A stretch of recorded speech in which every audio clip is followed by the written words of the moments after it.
I am Ferdinand Marcos, and I am the President of the Republic of the Philippines. I stand today on behalf of 110 million Filipinos. Hi everyone! Hello Universe! It's me again. Shoutout sa inyo mga kababayan. Today is October 3, 2025. Ayan. Mayroon tayong upload videos, updates. Ito, isi-share ko lang ito mga kababayan kasi tinutulig sa po siya ng mga, mga dilis na sinasabi, yung pangako niya is napako mga kababayan. Tulad din ni Marcoleta, di ba may pangako siya na libreng kuryente. Pinangako niya yun. Kaya, kinagat din ng mga bumuboto sa kanya. Dahil doon sa pangako niya na yan. No? Tulad ni Senator Cayetano, si Alan, pangako niya din yung 10K. Pero napako po yun. Hanggang ngayon, hindi pa ibinigay yung 10K. Ngayon, mga kababayan, nung nakaraang kampanya last 2025, di ba? Ay tumakbo siya sa pagkasenador at yan naman po nanalo siya, no? Under the sa ticket ni Pangulong Marcos Jr. So dahil dito mga kababayan, alam niyo naman ang bawat senador ay mayroon kanyang mga mga promise, no? Mga sinasabi na pag ako nanalo, gagawin ko ang hangga't makakaya ko, tutulong ako sa mga mahihirap, no? Di ba ganun po ang sinasabi nila, no, sa mga tumatakbo sa eleksyon. So dahil diyan, si Senator Soto mga kababayan, ang kanyang sinabi ng panahon na yan, yung kanyang sahod ibibigay niya sa mga nangangailangan. Di ba? 'Yan po ang nabasa ko. Correct me if I'm wrong, Basta mayroon siyang pangako na yung sahod niya ay idodonate niya po sa dapat na pagdonitan niya or itutulong niya. Di ba? Or sa mga mahihirap, sa mga school, no? So dahil dito mga kababayan, dahil tinuligsa po siya ng mga dilis, well, ito po yung sinabi ni Senator Soto, mga kababayan. Sabi dito po ng Billionaire Channel, News Channel, the Senate Chief is putting his money where his mouth is, literally, ayan, making good on his campaign promise. Senate President Vicente Soto III has donated his entire salary as a lawmakers to fund scholarship for poor but deserving student across the country. Ayun. You see? Ayan, nakikita ko sa kanya, pagpangako niya, tinutupad niya po yan. Mga kababayan, sa pangako niya, for sure ay may katotohanan po yan. Alam niyo naman kung saan niya ibibigay. Siyempre, hindi lang po sa scholarship. Ibig ko sabihin, hindi po lahat, no, mabibigyan. Pero, sabi niya, yung mga piling estudyante na talagang mahirap, ayun naman dapat. Yun ang dapat gawin. No? Maganda po yan, yung kanyang layunin. Yan po ay promise niya, ngayon ay tinupad niya. Ang tanong, nasaan po yung pangako ni Marcoleta, mga kababayan? Yun ang tanong natin. Nasaan po ang pangako ni Marcoleta?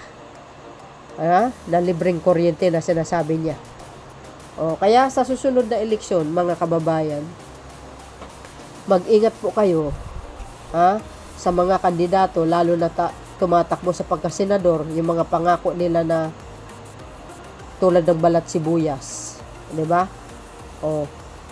Pero magiging mapanuri din kayo sa mga kilos nila.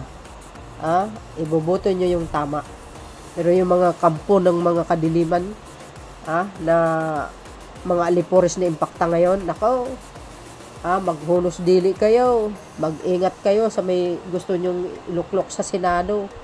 Kung gusto nyo gumanda ang bansa na ito, nasa atin ng mga kamay ang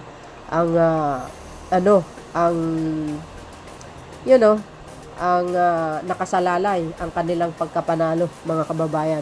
Alam po natin, ang taong bayan is very powerful po yan pagdating ng eleksyon. Dahil tayo po ang naghalal. So, dahil dito mga bes. So, ayan o, as promised, Soto donates entire Senate salary to fund scholarship. Oh, di ba? Ang laki niyan mga bes. Magkano bang salary ng isang senador? 200 plus ano? 200,000 plus. Yes. So, ang laking maitutulong yan, mga kababayan. Tutuusin. Kaya, well, saludo po tayo sa kanya kasi hindi napako yung kanyang mga pangako, mga kababayan. Pero sa kabila ng lahat, itong kanyang mensahe, no? At i-donate niya na sa mga scholar, na mga student na mahirap. Aba, tinuligsa ng mga DDS, mga bes. O, di ba? Itong mahirap sa mga ibang Pilipino tulad ng mga DDS. Gumawa ka ng kabutihan, mali pa rin sa kanila. 'Di ba? Kung wala kang ginawa, mali pa rin. Pero tingnan nyo napaka bias nila. Bakit si Sara Duterte? Shout out sa mga DDS. Bakit hindi nyo tinutuligsa si Sara Duterte sa mga kapalpakan na ginagawa niya, 'di ba? No, hindi nyo tinutuligsa yung paglalakwatsan niya. Hindi nyo tinutuligsa yung pera kung saan niya nailagay. Teko mambibig nyo, 'di ba? Oh. You see? Tingnan nyo. Kaya tinatawag kayong mga utak nyo pulpul, mapurul. Utak DDS ka. Yun Kasi, nakikita nyo yung ibang tao, pero hindi nyo nakikita yung puon nyo, kung ano po ang ginawa niya sa bayan. Walang achievement tinutuligsa nyo si Senator Soto, pero hindi nyo tinutuligsa si Marcolita. Nasaan po yung pangako niyang libreng kuryente? Hindi nyo tinilagsa si Alan Cayetano. Nasaan yung 10K? You see? Wala walang kwenta yung mga ganyang klaseng pag-uugali mayroon sa mga DDS. Di ba? Ayan, tuloy. Tingnan niyo yung mga comment ng mga DDS dito. Sabi nila ayan, mga DDS na tumutulig sa kay SP Soto. Hindi pahiya kayong mga ungas. Singilin nyo si Marcolita sa pangako niyang 2K libre kuryente at Alan Cayetano. Nasaan ang 10K? Nga, no? Yun, Yan yung mga DDS, that was the campaign promise of Senator Soto. 111 as well as Senator Lacson. Salamat to both of you. God bless. Yan. Ang daming DDS yan dyan, guys. Sa totoo lang. Sabi, di bali pwedeng i-appreciate na lang. Sabi ng isa, mabuti pa tong isa. Di ba pwede i-appreciate na lang kaysa negative comment? Kung hindi kayo makikinabang, di matuwa na lang para sa mabiyaya ang bata. Tama! Yun ang tamang pag-iisip, di ba? Hirap talaga i-please ang mga Pinoy. Yan. Pag mga DDS, sigurado. Kahit mali, kahit tama, ginagawa nilang mali. Ganun kapuro lang mga utak nila. Daming utak ipis dito, DDS. Samantalang mga dutae, black. Mga display sa Senado, yes, yun dapat ang ibig kong sabihin, na tutuligsain dapat ng mga DDS, yung mga senador na tulad ni Ruben, ni Marcolita, ni Joel, Jinggoy, sino pa, di ba? Alam nyo, ito si Senator Jinggoy Estrada, mga kababayan, akala ko talaga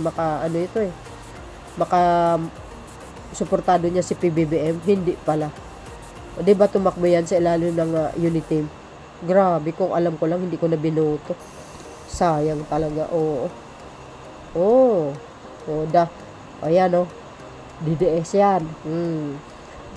Paldo na kaya. Yan, sana all dyan makikita kung sino ang tunay na public servant. Yes! Mas malaki na kasi sahod niya kay Kumurumoldes. Tingnan nyo, yan, DDS yan, mga troll. Ito, mga kababayan, pakatandaan nyo, yung mga ganyan, mga troll farm. Ni Impacta, funded by Chihuahua. Di ba?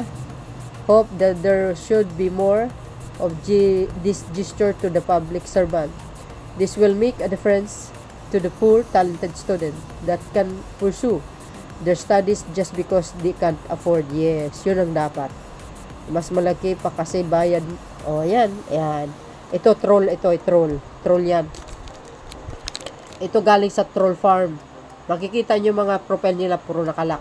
Mga troll farm yan, mga kababayan. Sa totoo lang.